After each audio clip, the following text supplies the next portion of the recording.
bem?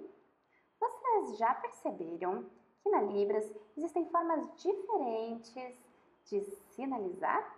Por exemplo, no caso da palavra amigo, há pessoas que às vezes utilizam este sinal à direita, à esquerda ou no centro do peito, com a palma inclinada ou voltada para cima. Então, conforme a pessoa, pode haver sinalizações bem distintas. Mas como? E por que isso acontece? Então, se você quer aprender mais sobre esse assunto, talvez você goste da pesquisa da minha ex-aluna chamada Gabriela. O sinal dela é esse aqui. E ela é surda.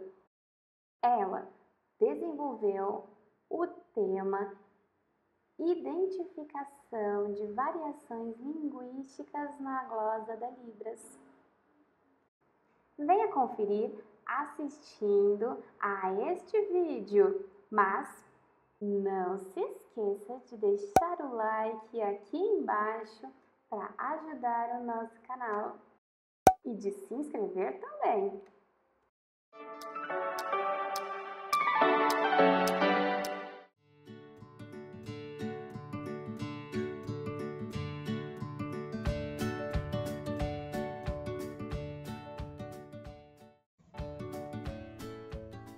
Olá, meu nome é Gabriela. A minha iniciação científica tem como tema a identificação de variações linguísticas em glosas da Libras a partir de anotações no ELAN. A minha orientadora é a professora Cat. Próximo slide. Na minha introdução, eu quero começar dizendo que no Brasil, a Lei 10.436 de 2002 oficializou a Libras como a forma de comunicação das pessoas surdas. E a Libras ela possui 5 parâmetros: a configuração de mão, a localização, o movimento e o quinto parâmetro, que é a orientação das palmas das mãos e as expressões não manuais. A Libras, esses parâmetros correspondem aos estudos da fonologia, mas também existem estudos da sintaxe, morfologia, sintaxe semântica e pragmática no próximo slide. O objetivo geral dessa pesquisa é, de iniciação científica, identificar as variações linguísticas em glosas da língua brasileira de sinais a partir do uso de anotações no ELAN. A gente selecionou como parâmetro as expressões faciais, mas infelizmente a gente não conseguiu utilizar o software ELAN porque a universidade estava fechada por conta da pandemia e os computadores que tinham esse software instalado estavam lá.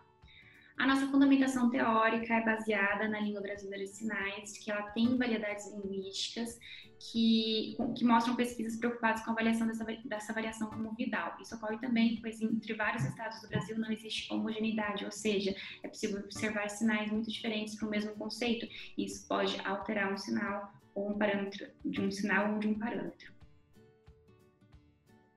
Aqui a gente está selecionando uma palavra como teimosia, né? E em Libras, a palavra teimosia ela pode apresentar diferentes sinais utilizados, seja no dorso da mão ou seja no nariz, ok? Próximo slide a gente confere.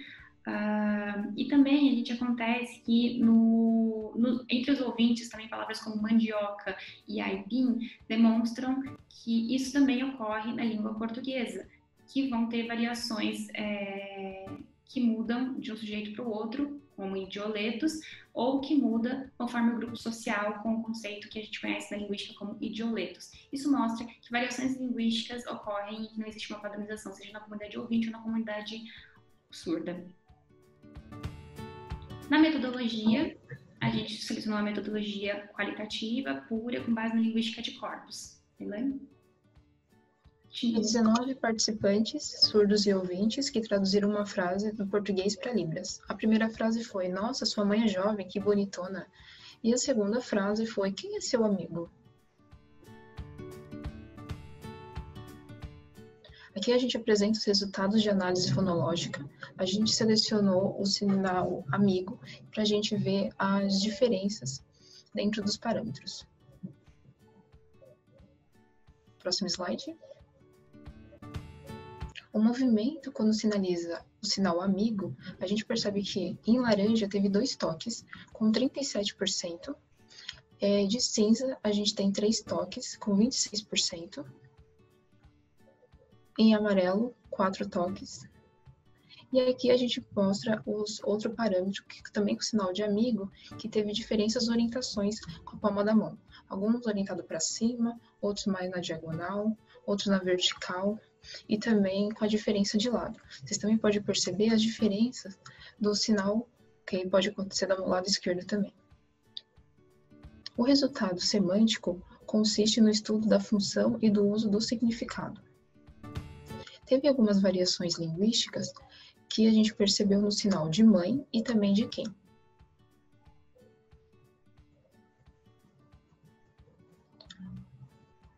As variações linguísticas do sinal de mãe a gente viu de duas formas. O primeiro, com o sinal composto, mulher mais bênção, e o sinal somente bênção, que foi menos utilizado que o primeiro.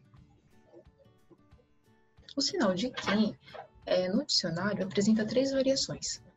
O primeiro é quem, com o sinal de que, o segundo é quem mais pessoa, e o terceiro, quem soletrando. Porém, a gente encontrou 11 variações na nossa pesquisa. Aqui um quadro mostrando 11 variações de sinais para o sinal de quem na nossa pesquisa. Então, alguns utilizaram o sinal de o que, alguns utilizaram que mais indivíduo, alguns utilizaram quem soletrado, e então teve várias manifestações desse sinal na língua de sinais. O número 5, com o sinal de que, é o mais utilizado. Ele teve uma repetição maior. E depois, em segundo, foi o sinal de o que mais indivíduo, indivíduo mais que. Além disso, nós analisamos também resultados com relação às expressões não manuais. No caso, vou dar o exemplo do sinal de bonitona. A gente encontrou o sinal de bonitona com a configuração, com o lábio projetado ou com a boca aberta. E a sobrancelha também houve variação, ou sobrancelha franzida ou sobrancelha levantada. Nos resultados referentes à sintaxe, nós encontramos 16 organizações sintáticas. As únicas que se repetiram foi as frases 4 e 13, que é quem é seu amigo e quem é seu amigo quem, com essa dupla topicalização. Conclusões. É possível compreender sobre a análise da Libras e como a sociedade as pessoas têm jeitos diferentes de se comunicar, conforme o estado do Brasil. Percebemos que não há igualdade na língua de sinais, e cada sinal é próprio de cada pessoa. E na língua brasileira de sinais isso também ocorre. No próximo slide apresentamos aqui algumas das minhas referências e eu agradeço a participação.